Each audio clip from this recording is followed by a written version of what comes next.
Jim? Recording in progress. All right, Jim Hunt, I'm Communications Manager for Sustainable Connecticut. Plenty of snow here in the People's Republic of Massachusetts. Lots and lots of snow here. So anyway, come north, enjoy the snow. Joseph, go ahead. There we go. Hey, good morning. My name is Joseph Dickerson. I'm the Community Partnership Manager with Sustainable CT, overseeing the Community Match Fund. Great. And Torrin. Torrin. Hey folks, what's going on? Torrin Radiccioni here from Sustainable CT. I'm one of the program assistants. Excellent. And I'm Lynn Stoddard, Executive Director of Sustainable CT. And we'll introduce our speakers in just a moment. I wanted to give you first of all, we're recording, as you probably saw and heard. So this helps other people join the conversation and listen in after, if they can't be here with us live right now. We'll have a presentation this morning and then lots of time for conversation, question, and dialogue. As I said, these coffee hours are held monthly, and I'm going to give you a little preview of our April coffee hour, which just got confirmed. So as many of you know, we just launched our pilot year of the Climate Leaders designation. And so for April, we're moving our coffee hour to Earth Day, which is April 22nd. And we're going to have a very well-known, high-profile speaker on climate science. His name is Jonathan Foley, and he works for Project Drawdown. You might be familiar with that group. The presentation will be about the basics of current climate science, and not too like nerdy, but like really compelling visuals and trends to help us understand what's going on with the climate right now around the world. An overview of the major policy levers that Drawdown and their scientists have identified for reducing greenhouse gas emissions in an accelerated fashion and with the highest greenhouse gas impact.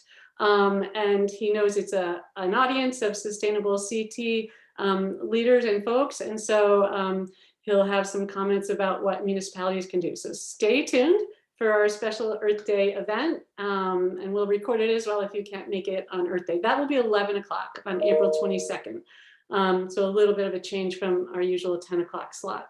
So grab your coffee. Sorry, I already had mine, so I'm doing the water hour today. Cheers, everyone. Welcome to a snowy Friday. And I'm really excited. This coffee hour was actually suggested to us by our friends and partners at the Council of Governments, amazing land use planners and experts in all things related to how we move and get around and behave as a result of land use practices. So we've got Charles Vittich and Francis Pickering from Western COG and Sam Gold from the Connecticut River Valley COG. And I will note that Sam is also a member of the Sustainable CT Board of Directors. So thank you all so much for being here. And I'm just going to turn it over to Charles. We'll start with Charles, then we'll go to Sam and Francis. We do have some slides, and then we'll have time for lots of questions, exchange ideas, observations you have from your own town. And if you have questions immediately while they're talking, why don't you pop them in the chat so we make sure we capture them after the brief presentation. So welcome, you're on, Charles, it's all you. Okay, well, thank you so much. I guess you could put up the slides. I will mention, I just recently saw the last Sustainable CT presentation about affordable housing. And it was interesting that one of the last comments in that presentation was a person saying, we all like trees. And I said, wow, good transition to today's presentation, especially since it was on affordable housing. But when you think about it, everybody loves trees. And we should think twice, if not three times, before we cut trees, particularly along riparian corridors.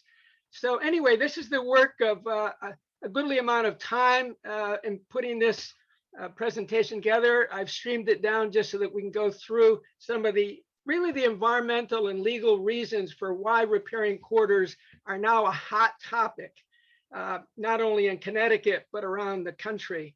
And you could go to the next slide. what we'll cover is basically why riparian quarters, what's happened in Connecticut in that regard, some practices within New England so you can really get a perspective on things, the benefits of them, and a key variable has to do with the role of navigable waters, which is probably one of the most misunderstood terms in the environmental arena. And then, of course, we'll talk about alternative strategies to protect the riparian quarters. And I think you can hit the next slide. So, just some of the benefits of riparian quarters. There's dozens of reasons for protecting them. Traditionally it's been because we're concerned about flooding. That's historically why we had the Federal Emergency Management Agency, and flood regulations were one of the original drivers for protecting river quarters. They became flood plains and floodways. But drinking water quality is now the hottest thing in town. For the last 10 years, it's been the focus in Connecticut with the Connecticut Department of Energy and Environmental Protection, with a little bit of elbow grease being provided by EPA, who is holding our foot to the fire on dealing with some of the issues we'll talk about momentarily. But, riparian quarters have a lot of purposes. And when you think about it, if you were a dog or a wolf or even a beaver, these migratory pathways are very significant in that riparian quarters function in that way. And when you have a canopy over the river, the trout like it. It actually reduces the temperature of the water, which makes a big difference as to whether anything survives. And of course, one of the latest Princeton studies has shown that when you have a lot of trees hanging around together, that would be called a core forest in some ways, but it could even be fragmented. You end up creating microclimates, which then are conducive to maintaining that forest because you have a built-in system of providing from the evapotranspiration, the water that falls back onto those forests. But of course, the driver today is going to be the health of the aquatic systems in Long Island Sound as we get into here with the Public Act 2129. You can go to the next slide. So there's both non-point source and point source issues.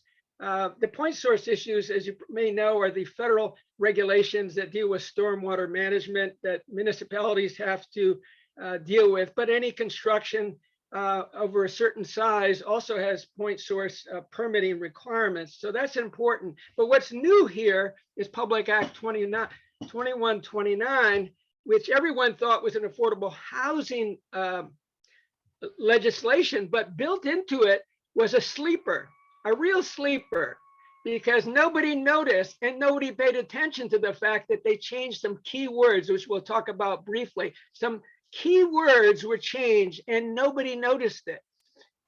It was a few people noticed it, the people who put it in, and DEP noticed it, I'm sure, because I'm sure they put it in. There's nobody else that would have thought of it because they're on the hot seat. And this law helps them deal with the crisis they're dealing with degradation of water quality in our rivers and streams, but in the hypoxic conditions in Long Island Sound, which has to do with the lack of oxygen, which affects the whole ecosystem. You can hit the next slide. So if you look at the very dark red colors, you might notice that they follow I-91 and I-95 and actually Route 7 and Route 8.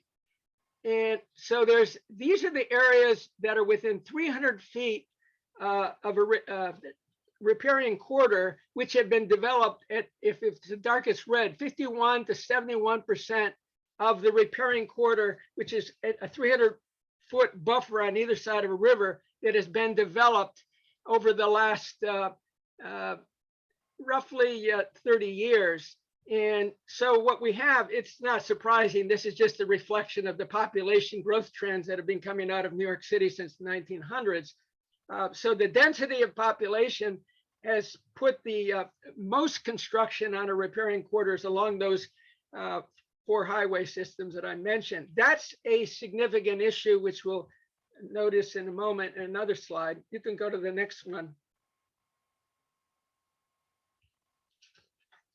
Oh, yeah, right there. This is the statewide phosphorus yields analysis that DEEP has done. The very blue colors are like places that have no phosphorus at all. That's up in the northeast areas of, the Fenton River, Natchog River areas. And way up in the northwest, you'll see some blue areas. But when you look at the same corridors that we just looked at, I-95, I-91, Route 7 and Route 8, and then of course some sprinkled areas over there in Norwich and Stonington, we have a huge phosphorus issue. All the dark green is very high phosphorus area. So we're not dealing with just an academic subject here.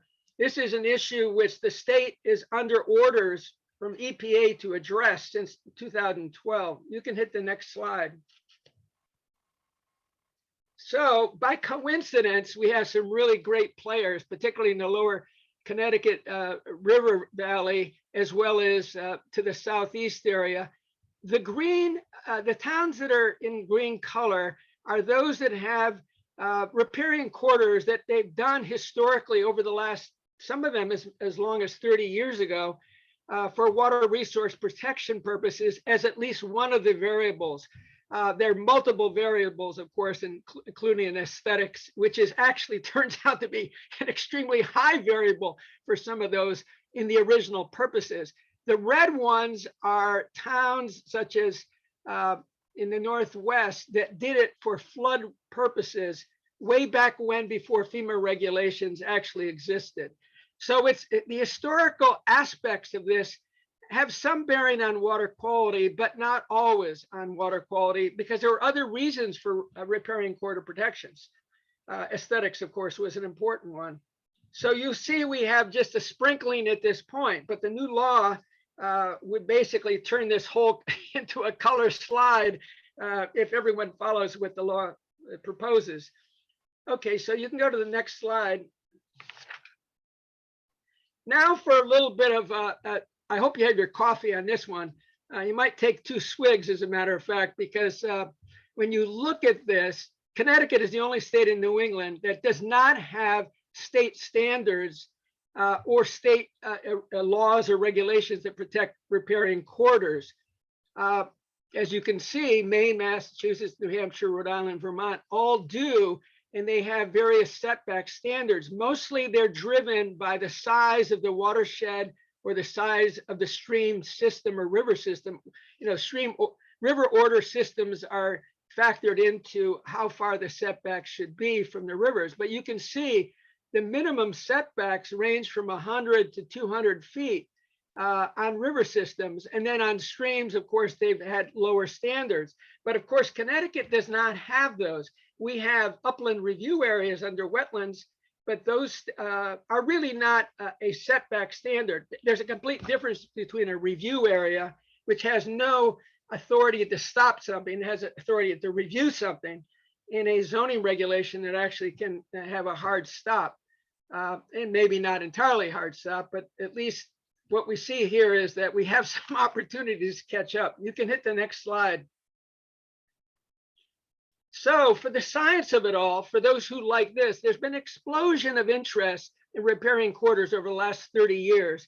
In fact, I could pull out one of my favorite books called Riparia, which represents a compilation of the 5,000 studies that have been done on riparian corridor values over time. And there's a whole range of them. This study by Lawrence is hugely valuable. If you look at the bottom line, item number 5, the width of the corridor at a 93-foot width, not to try the feet, because we're all feet people in Connecticut, not metrics. You'll see that you get a 97% reduction in sediment, 80% nitrogen, and 70% phosphorus. And these, of course, vary by the studies, but this particular study is one of the most cited and one of the best there to give you a sense of how distance can play a factor. But it's important to understand that there are other variables. If you have a very steep slope, the variable of a steep slope going into a riparian corridor will have a slightly different impact on the value of that riparian corridor setback. So there are other variables, but this gives you at least one context here. You could go to the next slide. So here's the law. A very, very tricky little thing, the wily legislators who did this. If you look at it, the word shall I've underlined because it's part of how they set up.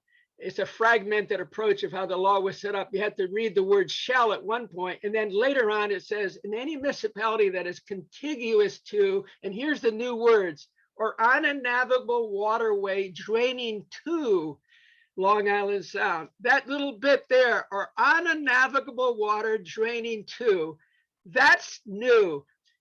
We've had that law about Long Island Sound since the 90s, but this little phrase came in last year. Now, that particular provision affects Part A and Part B, which really then applies to the entire state. Part C is really dealing with the Long Island coastal resource issues. But really what we're ending up with this new requirement is the restoration protection of the ecosystem of Long Island Sound. And now it's not the 24 coastal communities, but really anyone who has water draining into the sound. And of course, hypoxia is one of the big deals, of course. But really, technically, if you look at the law, it's everything else too. Pathogens, toxic contaminants, floatable debris, who knows, tires, whatever it may be that's going downstream. It's all kinds of things. So you can hit the next slide. So three basic concepts I put forward. Obviously, I've been talking about riparian corridors.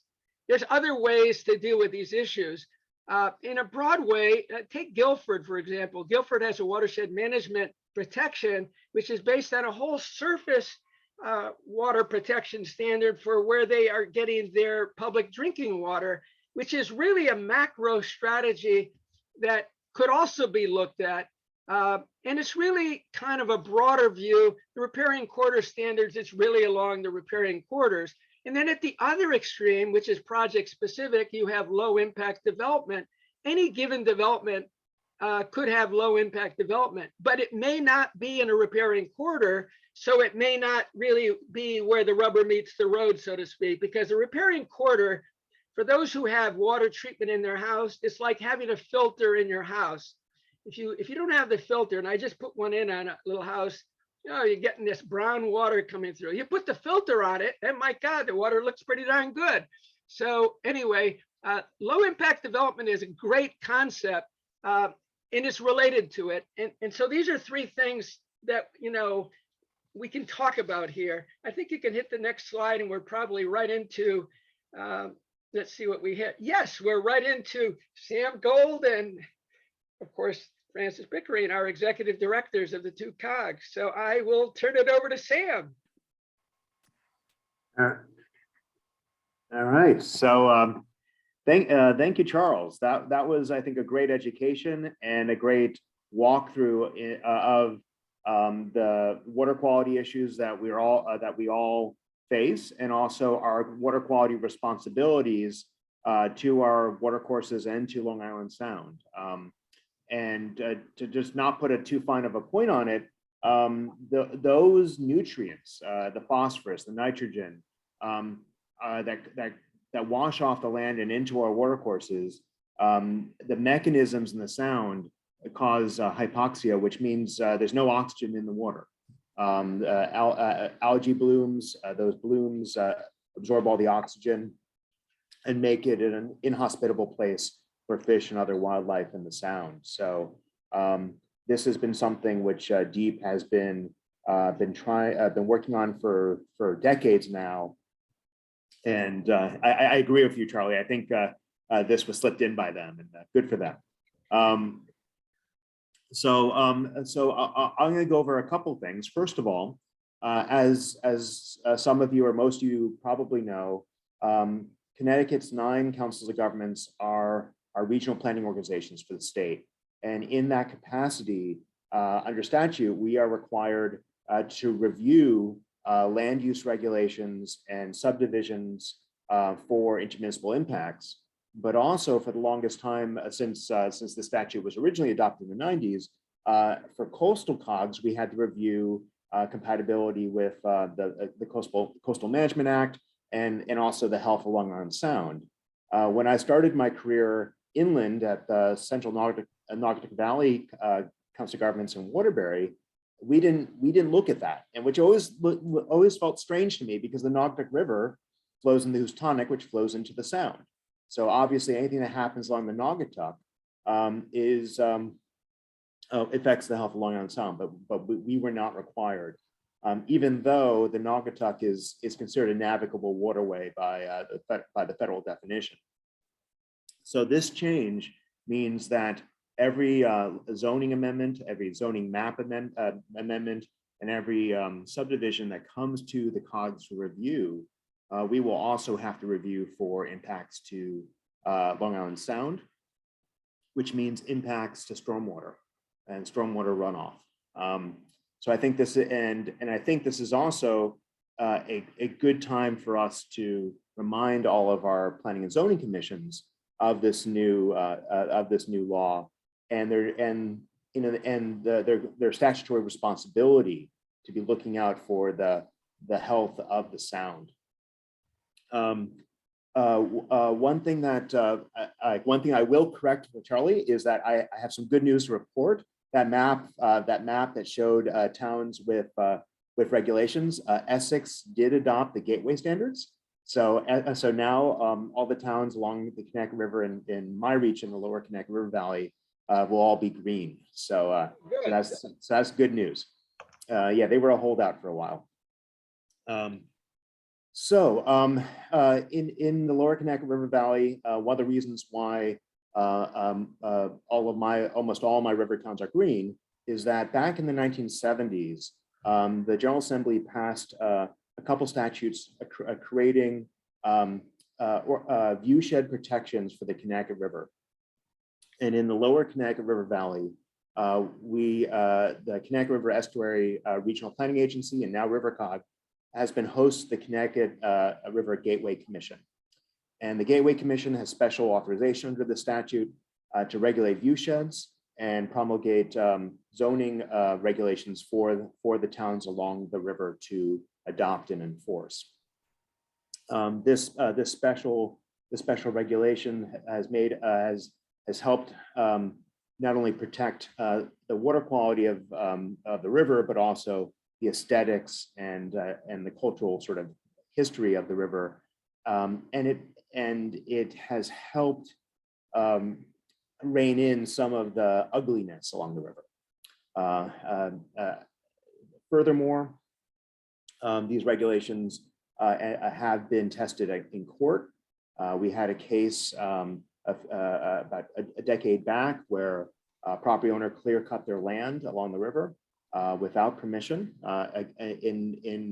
against the regulations, and the Gateway Commission went to court and won, and the property owner had to restore the riparian buffer that they destroyed. What I'm going to do now is share with you some slides of good, bad, and ugly of examples of riparian buffers on the Connecticut River. And although these examples are from the Connecticut River, I think it's important to just to note that riparian buffers like this are beneficial on any water body, whether it's a river or a lake or a wetland, and there are things that we can do to do better. Because the contaminants that get into our water bodies include the fertilizers and pesticides that people put on their lawns, but also things like animal waste from our pets, and other non-point source pollutions from our driveways. Having riparian buffers gives the chance for some of that waste to filter out. And I think the slide that Charlie showed of the reduction of phosphorus by distance of riparian buffer, I think is really telling, is that this is where setbacks and zoning and these regulations really have direct impacts on the health of our water bodies and health of the Long Island Sound. So I'm going to share with you just a little photo tour. Just give me a second. Just do a full screen here. So the first image is what I characterize as a healthy riparian buffer. You'll see trees. It's a vertical ecosystem of plants of many heights. This provides home for birds and other animals. It also provides that important shade. A number of our species of fish can't survive in warmer water, and when you don't have shade, you cannot have the cold water species, such as trout and others. So having verticality that provides shade is very important. Next on here shows a home with a healthy riparian buffer. This buffer, the home is about 100 feet from the water, but the diversity of shrubs and trees allows there to be some filtering of any runoff from that house or development. And the way that this was dealt with, the house still has some views of the Connecticut River. Here you see something that's maybe not as good, but it's better than most. It has a manicured lawn, which potentially has the application of pesticides and fertilizers, but it does have some natural buffer that will catch some of that stormwater and give it a chance to infiltrate before reaching the river. Obviously, if there was a little bit more verticality here, some more of the trees were preserved, that would provide more habitat and potentially more opportunity for water infiltration.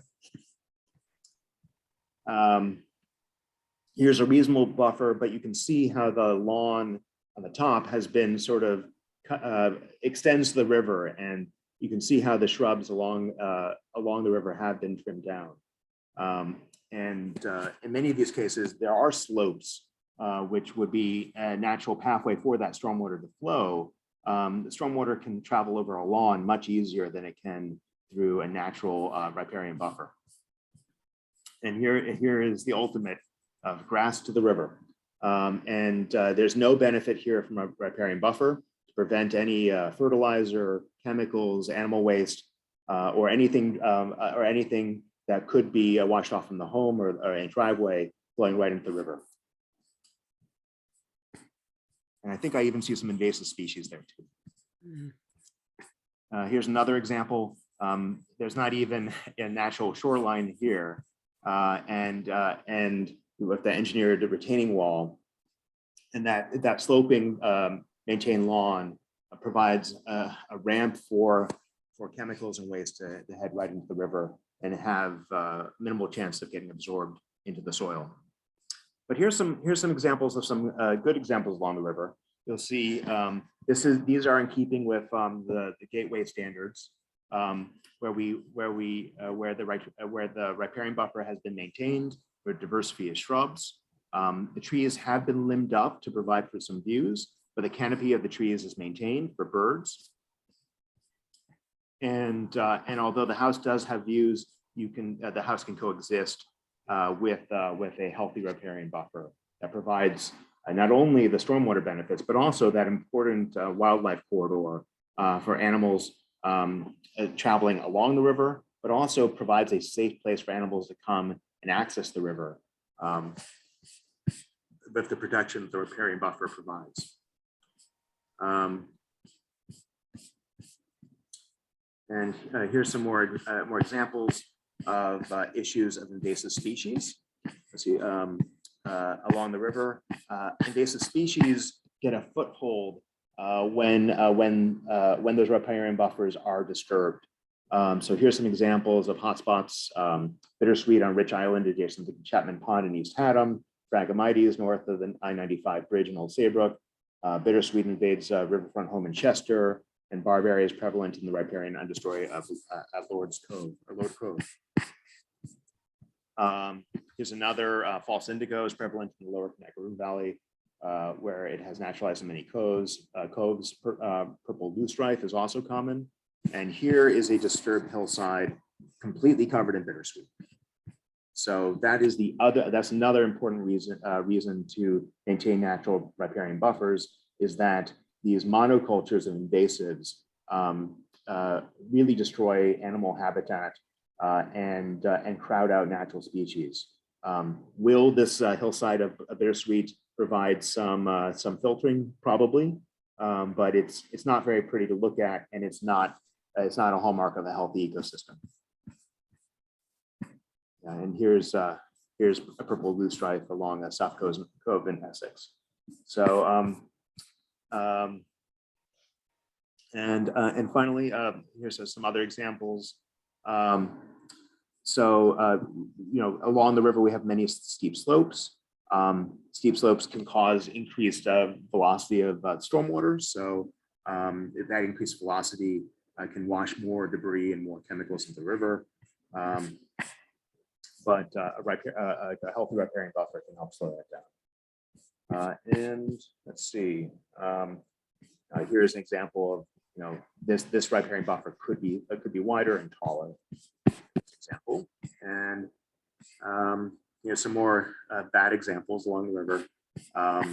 I would like to say that these photos are from the mid 2000s. So I'm hoping that if we go back to some of these houses today, we'll see a little bit better, more environmentally sensitive landscaping. But there's still plenty of this going on.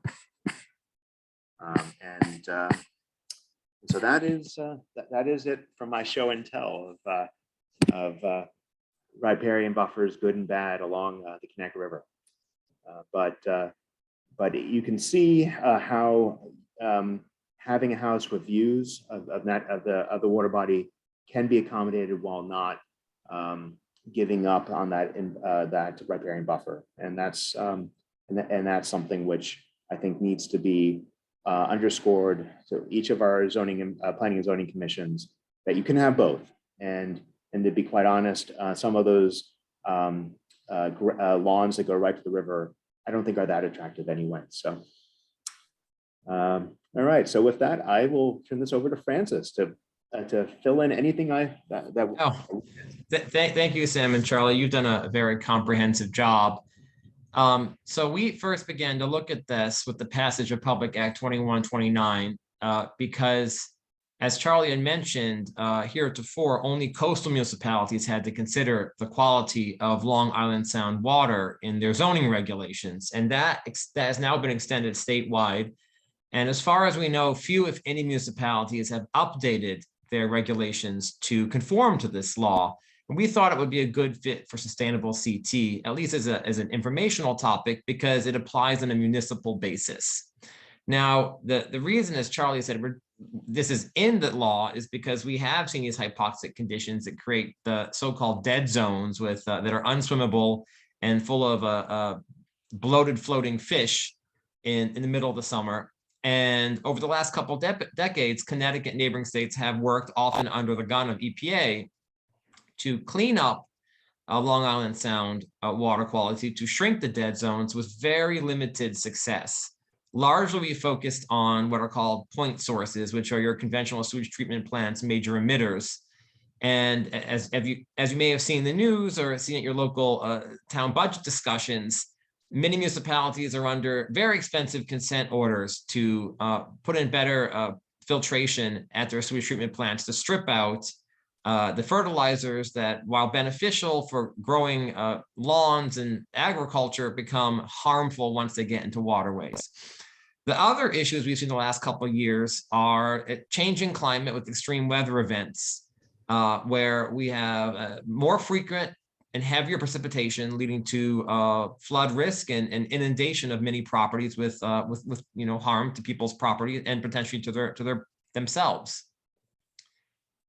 Riparian corridors address all these issues. They not only strip out the nutrients, but they detain, retain, they slow down and decrease potential flood volume. So they offer, and on top of that, they act as habitat for our diverse natural species.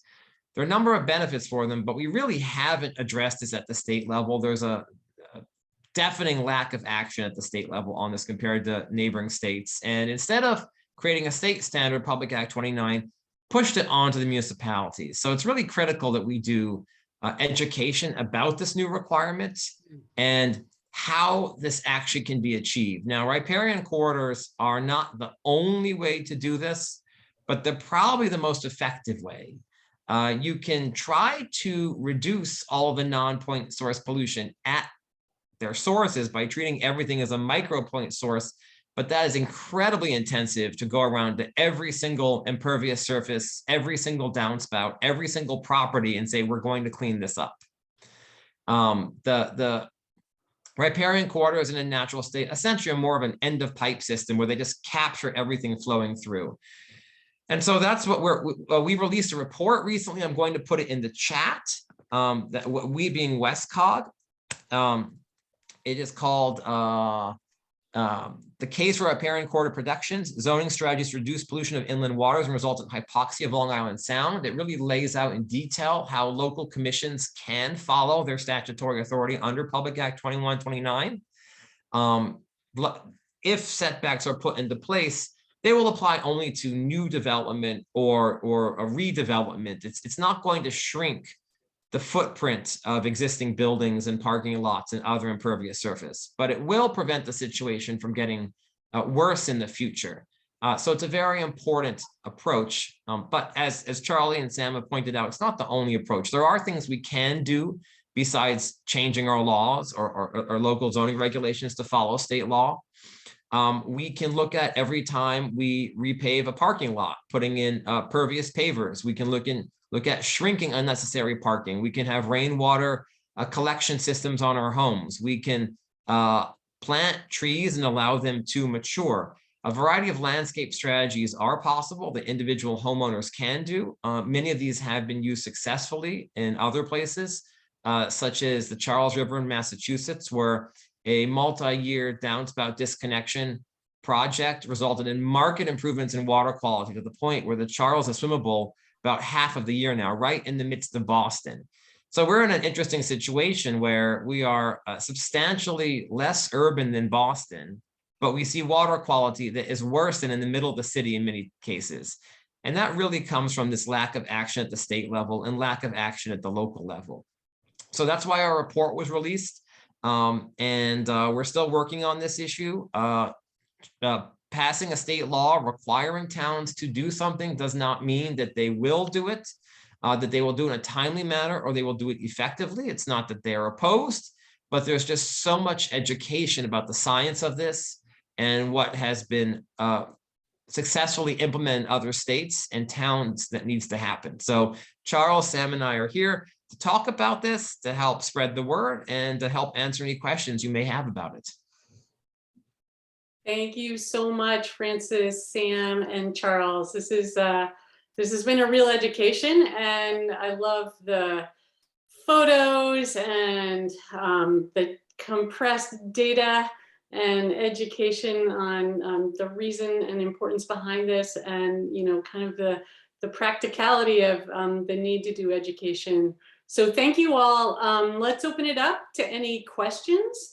And we've got two Council of Governments represented here. As you know, every town is part of a Council of Governments, a regional Council of Governments. So you have resources within your own COG as well. Who's got a question or a comment or a story of something happening in their towns? Anybody? Or we can talk about coffee. Yeah. We can talk about our favorite coffee, our favorite places in But Connecticut. coffee tastes better when you have clean water. Yeah. And it's filtered. It's filtered. Yeah. Well, we do have some questions we can throw out there. So if Okay. a community is concerned about this, Charlie and Sam, what should they do? How do they begin to look at this? I'll start off. About 15 years ago, then DEP came out with a great handbook on stormwater quality and coming out with recommended techniques for minimizing non-point source pollution, minimizing debris and nutrients from getting into our water bodies.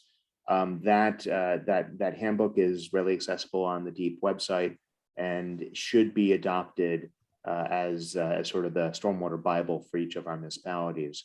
But I think even though that there is no standard setbacks in Connecticut.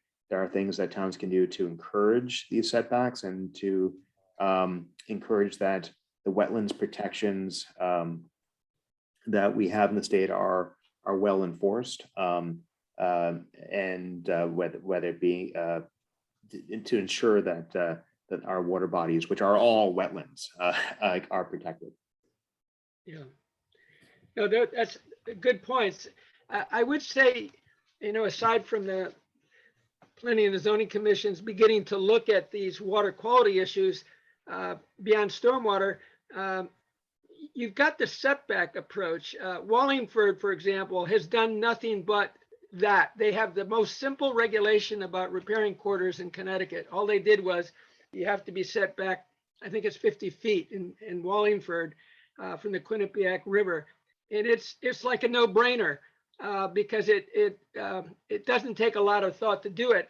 A lot of zoning setbacks currently on the rear of a lot may be as much as 30 or 40 feet already, a 2-acre lot, depending upon what town you're in. So the extra lift to go 10 more feet of setback or even a greater setback is not that difficult to do when you have 2-acre or larger acreage lots. It's just a matter of rethinking what the lot setback standards are going to be, front, side, and rear setbacks. Because basically, typically, a lot of people don't know about 50% up to 70% of a lot, depending upon the lot size in Connecticut, is already confiscated by zoning. If you look at those analyses, and I've done them for the entire state. So all you have to do is rethink the concept of setbacks to provide more buffer on the rear, which is generally where these are, not always, because Sam's picture showed some of them perhaps different, but I think they're mostly on the rear of a lot.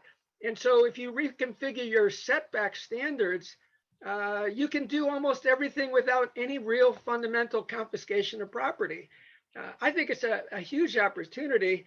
And the other way to do it is through an overlay zone where you have very specific standards that apply along a riparian quarter overlay area.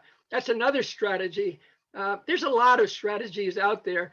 I mean, I used to work on the Chesapeake Bay watershed issues when I was in the federal government, and they're the leaders in the country in doing this, primarily because they're in the backyard of EPA headquarters of DC, and they're way ahead of even what we're doing in New England. And of course, they've actually taken a much more progressive view, but they have some very significant phosphorus and nitrogen issues in the Chesapeake Bay. So they've taken probably the leadership role in the United States in dealing with these issues. Not that there are not a lot of good examples around the country, but they definitely are kind of the laboratory for the federal government. So I think there's some real opportunities with land use issues. And of course, the other is, you know, land conservation groups could be focusing their open space protection acquisitions that consider riparian quarters as another option. Yeah, and I'll just chime in related to sustainable CT. Of course, we've got the action for integrating sustainability into the plan of conservation and development, could definitely embrace and should embrace these concepts for riparian corridors. We have a low impact development action as well. You can remember what Charles showed, like the big picture basin level approaches and then the project level approaches. Obviously, the more comprehensive, the better. You know, since this is kind of a new requirement for towns and we're really interested in incentivizing examples that can be shared with other towns, if anyone's got some great changes to their regulations or their setbacks or examples, we'd love to see them come in under the innovation action. So you can get points for that, even if it's not specifically called out. And we'll kind of continually evolve our roadmap so that we can integrate more of these important planning features. Let me ask What you, else? well, let me ask you a question, Lynn, just to what you just mentioned there. Currently, I'm pretty sure repairing quarters is not one of your checklist items where you get points for being in the sustainable CT programs, you know, the various hierarchical awards. Is this something that sustainable CT might be interested in thinking about? I mean, definitely. So that's what I mean. We have this category called innovation that send us your good sustainability actions that aren't yet included in our roadmap. And you can earn points towards certification for those. So that's one way. And then we often use those innovation submissions and create actions that move up, specific actions that move up into the roadmap. But the POCD, current action, and the LID one are opportunities. As most folks know, our actions are all beyond compliance, beyond regulatory compliance. So we kind of walk a fine line there when there's a new regulation like this. If it's something you're supposed to be doing and must be doing, we don't usually give points for it. But you know, we in something that needs broad education and towns to begin to create examples for success, we can certainly acknowledge those efforts through innovation and whatnot. And yeah, we'd be happy to work with you, Charles, and other planners on how to integrate this more directly into the actions in the roadmap. Does anyone have any, I know there are a few planners in the audience here. Does anyone have any questions or examples or? Yeah, like Sam. Go ahead. Go ahead. I thought I heard a voice. Sam, Well, I can chime in and say, it's, you know, one of the nice things about the map you showed, Charlie, you know, it would be great to have regulations at a state level, but not having that. What we see in Connecticut is municipalities often look to each other for leadership and guidance. And we've seen some parts of the state that have, over the last several years, addressed these issues in the absence of state requirements. Now we have requirements, and you know those areas could really serve as nodes from which regulations spread outward to cover the entire state. One question I would have is, we focused quite heavily on these new statutory requirements, which I hope everybody will meet. But Connecticut is an older state in terms of our development patterns. We aren't building that much new housing, much new anything, because we don't have a lot of population growth or economic growth. So many of our environmental problems relate to existing facilities and infrastructure. What can we do there? Sam, Charles? When you say exist, yeah, go ahead, Sam. Yeah, so I'll just I'm on my condo board, and our parking lot is at the end of its life, and we're investigating permeable pavement options, as a way of dealing with that parking lot replacement. And I think a lot of that, what I was very happy to see was the idea of permeable pavement came from someone besides me. So word is getting out about these technologies that will help improve water quality and help, you know, mitigate some of the contamination that we put in the environment. So, and also what's very interesting, a study.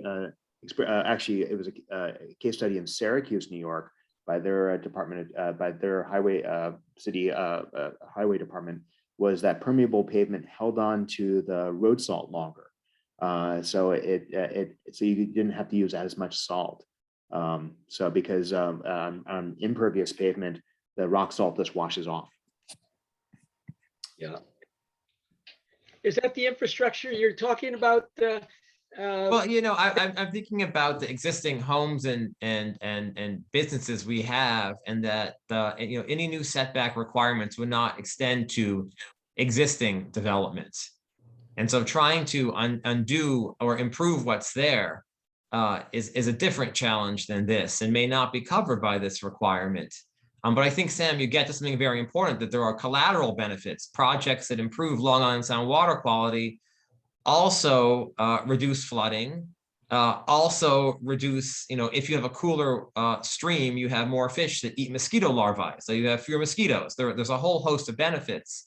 And I think sometimes, if we can, somebody may not say, they may not be interested in Long Island Sound water quality, they're 30 miles inland, but if you can say this reduces flood risk, then the conversation may shift.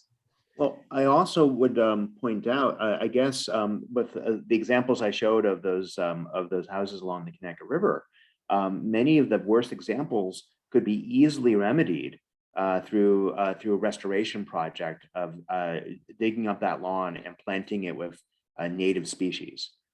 So that's something that could be done relatively easily. It will cost some money, of course. But in exchange, you would get a natural, more natural riverscape, and you would also have less to mow, and you might actually have some habitat for some good bird watching. So I think because we are pretty much a built-out state in many places, and some of those prime locations along our water bodies have been developed and taken. There are opportunities there because in general there is some setback. So restoring those riparian buffers to something closer to a natural state is possible, but it takes education, and I think it takes maybe even some seed money to be able to do it. Yeah, I definitely agree with what Sam said. And I know if even on my own property, I have a somewhat of a slope that my driveway takes. It's a town road that ends at my property, and the water comes down relatively fast and then onto another grassed area. And with the intense rain that Francis is talking about, I've had just amazing rutting that happens. And I have not paved the road beyond the town road that ends at my property, because that only is going to accelerate the speed at which the water goes. But I put in some pretty good gravel, not pea gravel, that doesn't work, not on slopes. It's got to be like more rough gravel it's almost like crenulated so that it all sticks together as a big Lego project of sorts on the ground, and that works. So really, paving is not the answer. And we could even argue that all these paving requirements that we have for subdivision of roads arguably should be replaced by some other strategy, whether it's pervious pavers or a more substantive gravel strategy. These things all add up, and the speed at which water goes has a direct relationship to the erosion capability of the water to just rut out our land. And this summer, when I started looking around what was going on in Northeast Connecticut, there was enormous crevasses that were created by this intense rainfall, because our society is not ready for the intensity of these rainstorms, and we certainly shouldn't be facilitating it by having all of these paved surfaces. I mean, that's one of our biggest challenges. Go back 120 years, there really were no paved roads in this country. It was like, so now we're dealing with things, our own self-created problems. And we, if I had my way, I'd have everything be pervious pavement on the Interstate 91 and 84 and what have you. I mean, that's a tall order, but I'll elect you Commissioner of DOT, Charles. I agree with you on that one. I'm going to quickly interrupt here. We've got about 4 minutes until 11. I apologize. I need to run, but Torin, my teammate, will be here to continue the coffee hour, leaving it open. I know Charles is available a little beyond 11, so I will leave it to your further conversation. And thank you so much, Sam, Charles, and Francis, and all of you for joining. Well, thank you, Lynn. And then Samuel Alexander, your name looks very familiar, and I don't know why, but somehow I think I know your name. And Samuel, if you don't mind telling me who you are, because you look familiar to me, your name does. Yeah, he's a COG alumni. He's a COG alumni? Southeast COG. Oh, that's what it is. Yes. Okay. I knew your name looked familiar. So while we got you on the hot spot, Sam, what are you doing down there? I know you do have some towns that are doing riparian corridor stuff. Yeah, we're like some of the other COGs where some of our towns are more environmentally active than others, and it's reflected in their zoning regs. But I like the paper that West COG put together, and I think that's definitely going to help us as we have conversations with our towns about how to best address this law. Yeah, and I think Stonington has done some pretty good things, as I recall. Yeah, Stonington. They have a number of watersheds that have been kind of priorities for environmental remediation, like Pawcatuck River and Yeah. Weequahic Cove, things like that. Yeah, that's what I thought. Exactly. Well, it's great. We've got 3 COGs on here. I'm not a mind reader, but there could be some more. Francis, you probably know better than me. Well, yes, but we are running up on 11. So if anybody's interested, I did post our report in the chat. Please take a look at it. If you have any questions, feel free to reach out to Charlie or me. And of course, Sam is also an expert on these matters. So thank you, everybody, for attending. Well, we have what before we go, Jan has a comment here. Permeable bituminous pavement is available. It is more expensive only because suppliers are reluctant to shut down their standard mix to provide a reasonable fix. Have any of you had experience with this product? I've seen the applications in various settings, and I do have a friend who was the head of the highway department for the city of Syracuse. And he's had some good experiences with it, with particularly winter operations. But has anyone else who's joining us have experience with our previous pavement? Yeah. But Well, I think, Sam, there's a variety of options out there besides pervious bituminous pavement. You know, if you look at it, there are so many types of pavers and gravel and crushed stone and shells, and really what you use can vary depending upon what the use is for. So if you go out to say Nantucket, crushed shell is often used for driveways. Putting down 6 or 8 inches of asphalt for a single family home driveway really is overkill in many places. So I wouldn't limit it just to the one kind of conventional pervious paver we've talked about, but look at all types of interlocking pavers and whatnot. Yeah, that's definitely true. In the South, the oyster shells are used often for road beds in roads, you know, in place of paving, actually.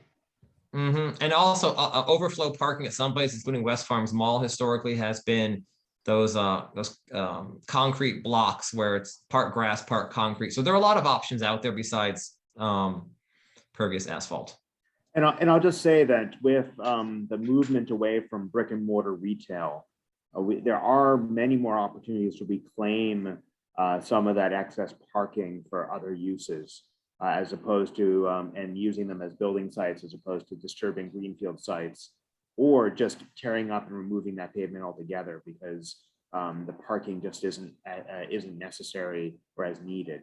So all right, so it's past 11, so I'll just thank everyone for for joining us this morning. And I want to thank my colleagues at Westcog.